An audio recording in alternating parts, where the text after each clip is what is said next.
Guys good morning. તો કેમ છો બધા મજામાં જશો। તો ફાઇનલી સવાર પડી ગઈ છે અને સવારના 7 વાગી ગયા છે। તો આપણે હવે ગાયને નાખીશું થોડીક નીર। તો આપણે અત્યારમાં ગાયને નીર નાખી દઈશું।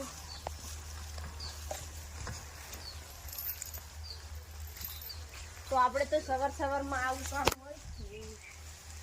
તમારે આવું કામ હોય છે કે નથી હોતું એ કમેન્ટ કરી દેજો। તો આપણે ફાઇનલી નીર નાખી દીધી છે। તો હવે આપણે આને મને થોડુંક નાખી દઈશું।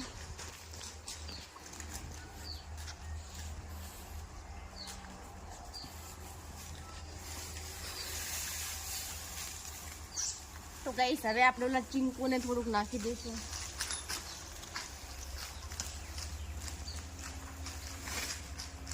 તો આપણું એક કામ પૂરું થઈ ગયું છે। તો ફાઇનલી હવે આપણે બનાવવાની છે ચા।